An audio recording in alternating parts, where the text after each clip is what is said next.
Hi, welcome back. My name is Eleanor. Look, I'm trying to get out of the loop I'm in, but I cannot. I read the second volume of Balle's, where is it? On the calculation of volume. Ever since then, I've been so hooked. I've been going back to reread it. I reread the first volume. I reread the second volume. I've been thinking about it. I've made numerous videos, which I don't feel are that important. I mean, for me or anyone else, I've deleted them. But that's exactly the weird, the strange, and the wonderful thing is that that's exactly what this book is about. So I'm reading this book in a loop. Every day for me, I'm reading this book again, or these two books again. And so I thought, well, that's worth talking about. Why am I doing that? Why am I compelled to do that? I still haven't come to a conclusion. I think it might be a beautiful, just happenstance that I'm in a certain place in my life the last 2 weeks, and these books have come along and kind of captured something that I'm enjoying going back to. I go back to them almost as if they're a space that I can get into. And a lot of it has to do, I think, with the form it's written in. I really like the blocks. Each paragraph is a block.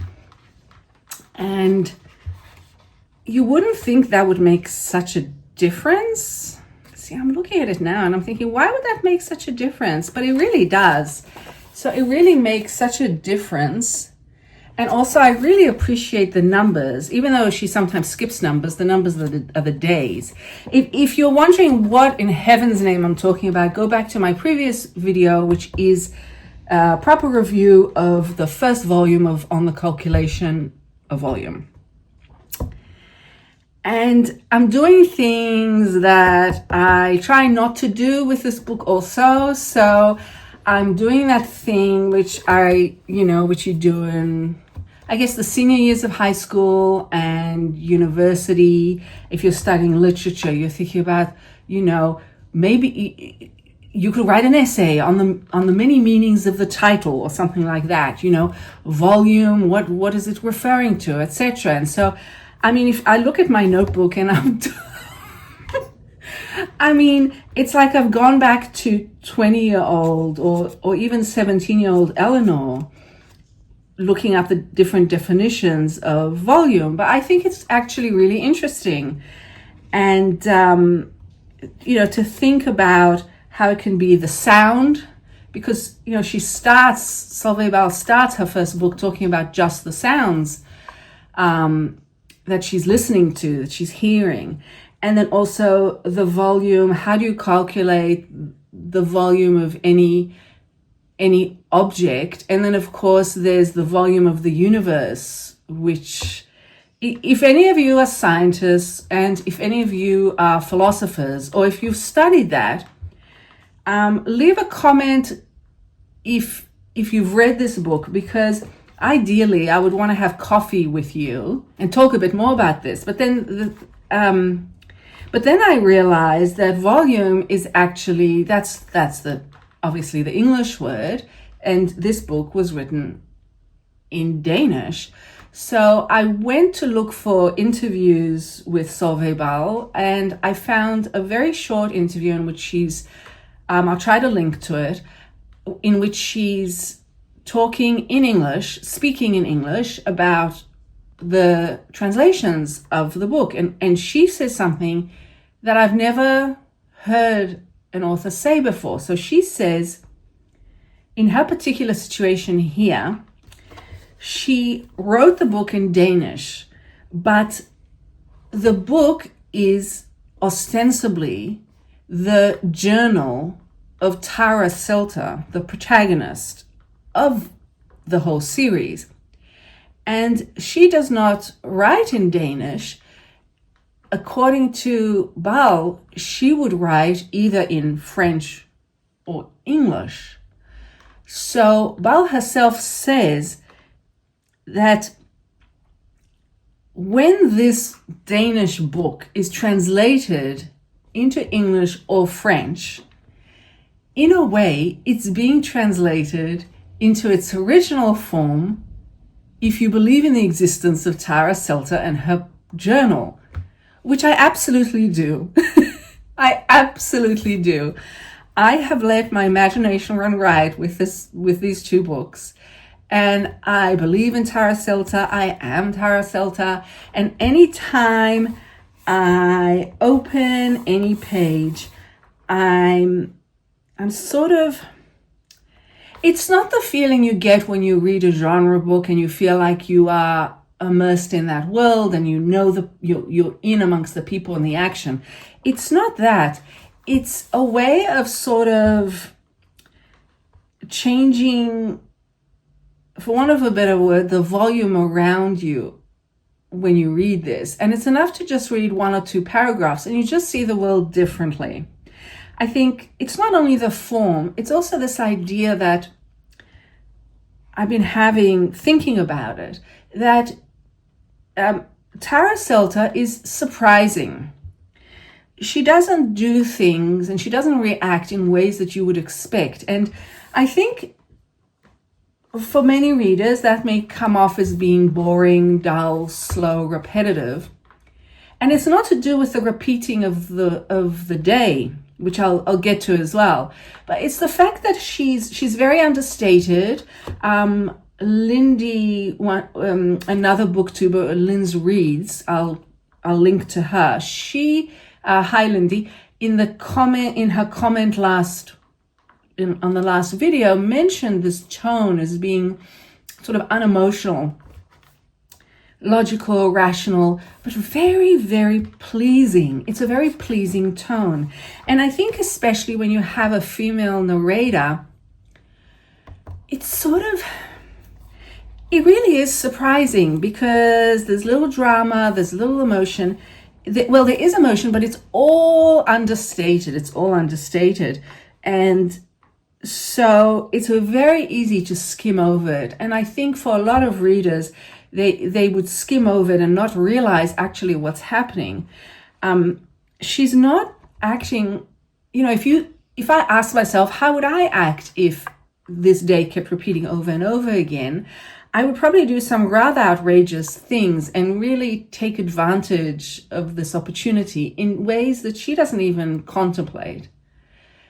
Hers is a contemplation that's more existential. It's quieter. It's that of a philosopher and of a scientist. But again, it's all within her personality. So it's not, it's a very enjoyable and surprising read. In any case, back to this idea of the day repeating, I think, because of the marketing sort of hype,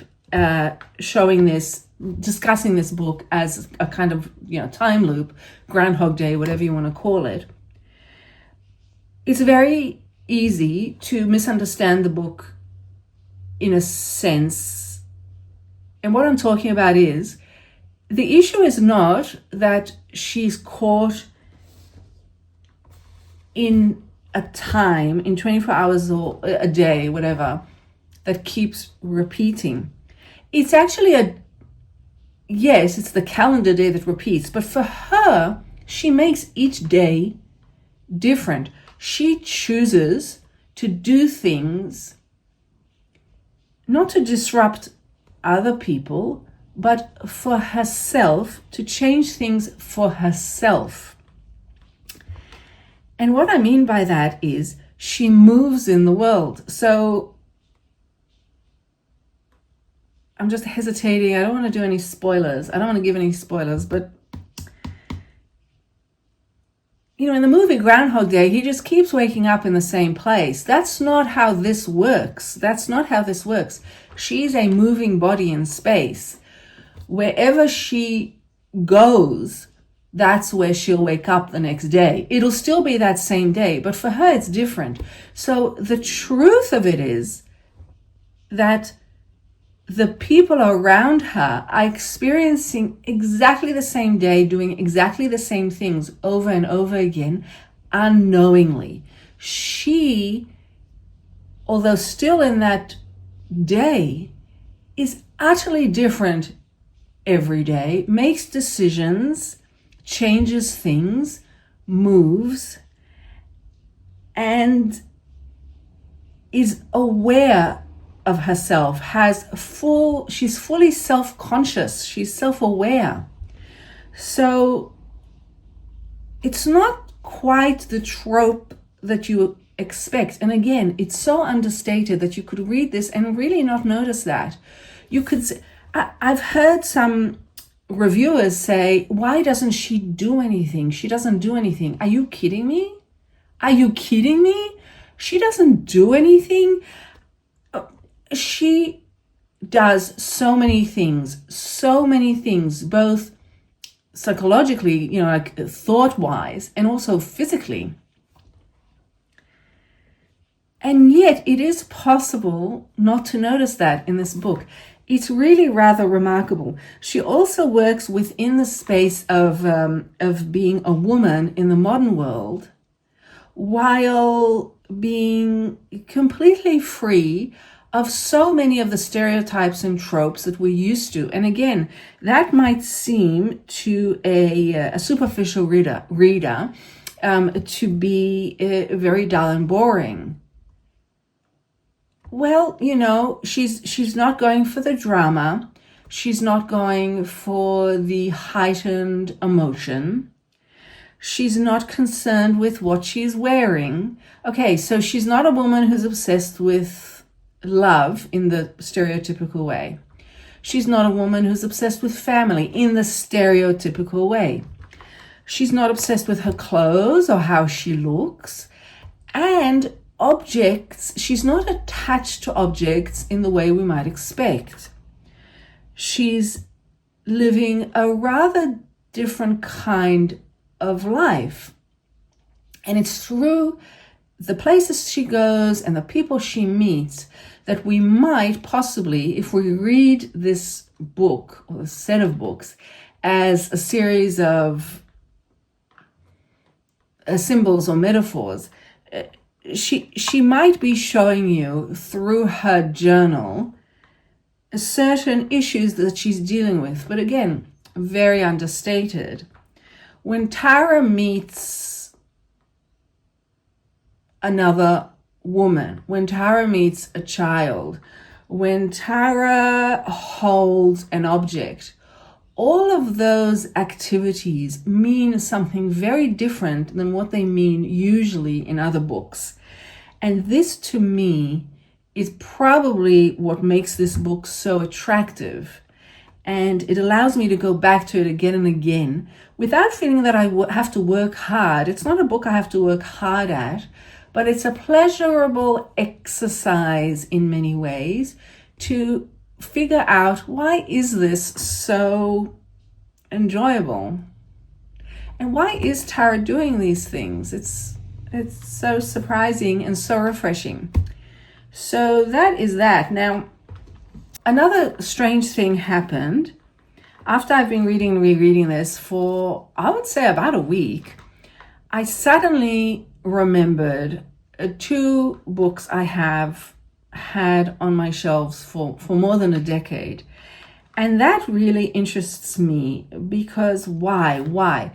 So first of all, I want to say, and this is a confession which I really never thought I would show publicly.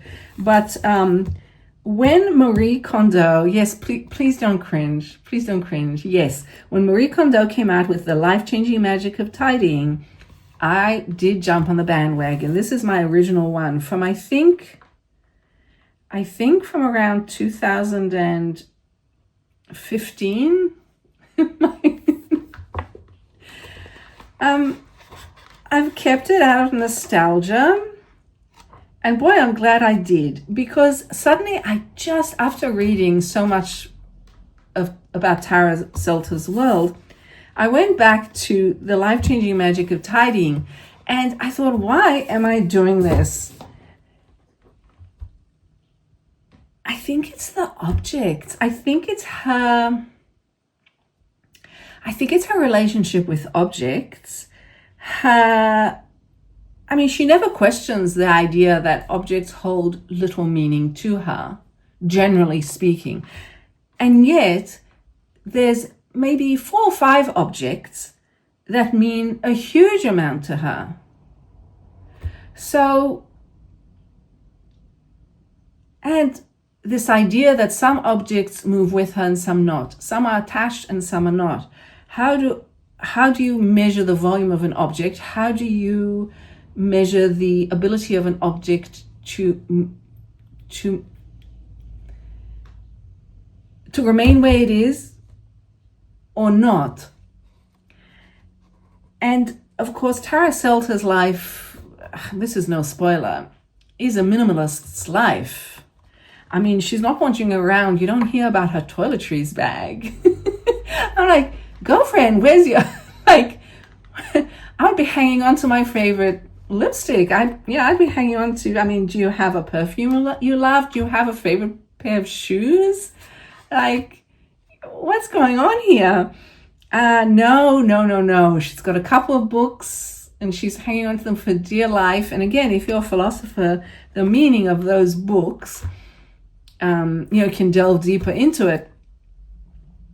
She's got books.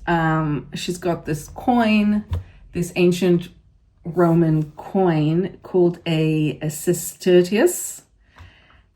But really, and even clothes, she's got a couple of, I think she has a couple of dresses and that's it or something. So yeah, the minimalist's life, you have your bag. But you have to have a journal. You see, she has to have a journal. She has to have a few journals. And I've just, a few days ago, enjoyed watching Biblio Sophie's video. Hi, Sophie, if you're watching. I love your videos, as you know. And the video about Sophie, where Sophie shows her journals, is just, I love that sort of thing. And sure enough, Tara Selta, one of the things she does is she goes to buy this journal, and it has to be easy. It's the specific color, it's the specific way it looks. But then in typical journaling style, she finds herself writing on loose sheets of paper because she wants to use up the sheets of paper before she starts the journal. Then she needs a different journal to record things she does to do with the seasons. And there's a whole story about that, which I won't give away. But so she is a journaler.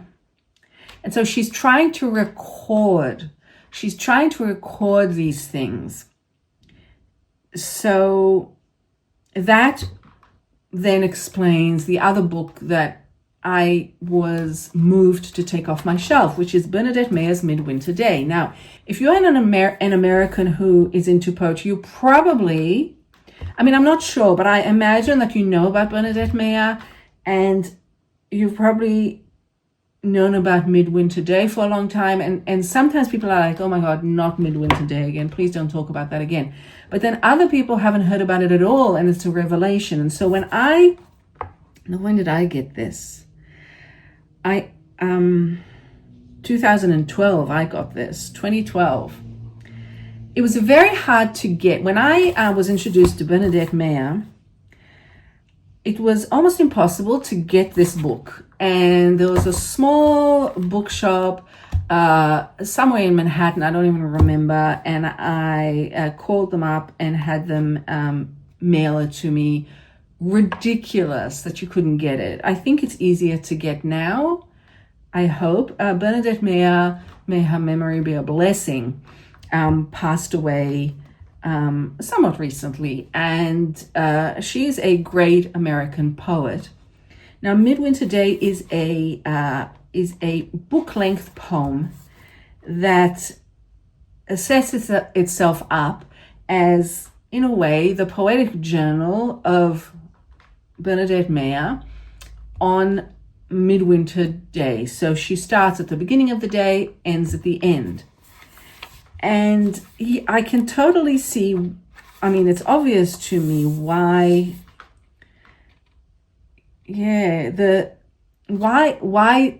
I be so attracted to suddenly picking it up. I haven't, really thought about it very much at all for years.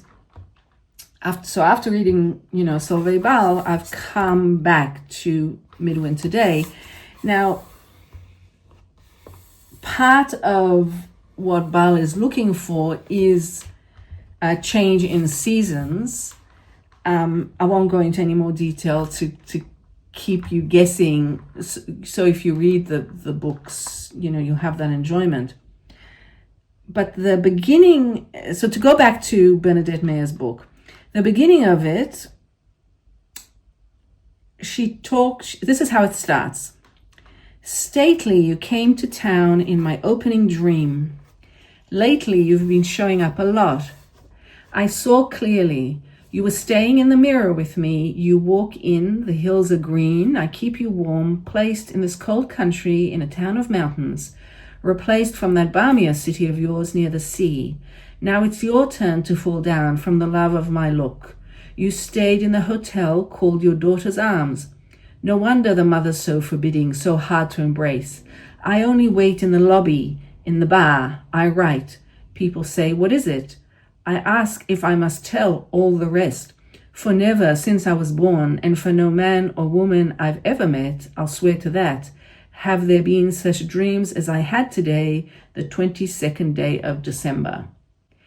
Now, that read alongside On the Calculation of Volume is so much more fun. She's sitting in the lobby journaling, and much of Solveig Balle's world involves hotels. Everything starts for her at the very beginning when she's in Paris for work and she's staying in this particular room in this particular hotel on this particular day. And the same for Bernadette Mayer. And a lot of what Bernadette Mayer does is completely different from Solveig Balle, but at the same time, so similar. Here's another, page 4 of Midwinter Day that really speaks so well to, on the calculation of volume. Can I say that here, or should I wait till later, wherever the question of life's chronology of satisfying the favored senses might better gratify the falling course of the grave day, as I must come closer to inevitably waking up, like a dying man is dying, spoiling the favor. You might grant me to extend this liberal time and remit my punishment, due though I've confessed already and been forgiven. Are you going to convince me there's nothing more to dream up, like sins not committed but related anyway to cover innocence, always listening to everything you see, watching the sounds of the day? Wouldn't it be possible to eat everything, all the collected foods, even you and oneself, like the dinosaurs just dying out in some unaccountable hungry fall, cunningly saint-like? A random sentence from Midwinter Day. I am trying to remember where in time I am. I study his face, but all I see is plain expression. Another section. Now I see what's ordinary, like a sky or weather I can hear, without ever looking.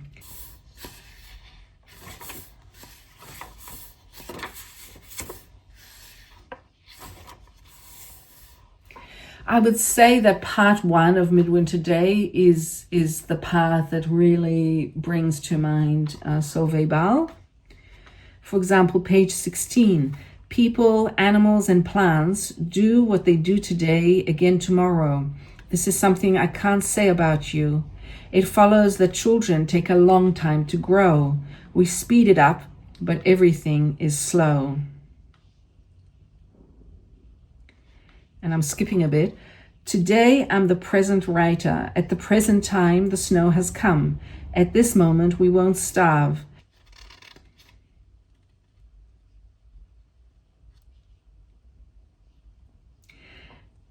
skipping to the next page. It's December. It's the dead of winter. Remember, sun setting red on the hill of red trees, cold dusks, blue clouds, white skies. I count the days. I dream.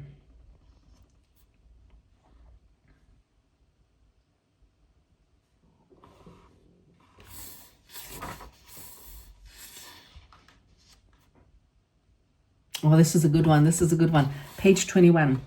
Every morning I think I've become the new weather, like embroidering something after, trying to remember the half-lives of dreams, a day halfway between fall and spring, to which I bring the past, will rest exchanged and forgetting, but for you, to whom I turn to sing. Mic drop, Bernadette Mayer. I love that. Okay, so that's where I'm at. I've given you some idea. In a way, what Solveig Balle has done is taken my booktube, my booktube plans, whatever they are, and switch them onto repeat. And just as her life is different every day, so is mine. On that note, I wish you well for the week ahead. I hope you're all well. Thank you for listening. Thank you for being here. And don't forget, the only real property is the property of the mind. Bye.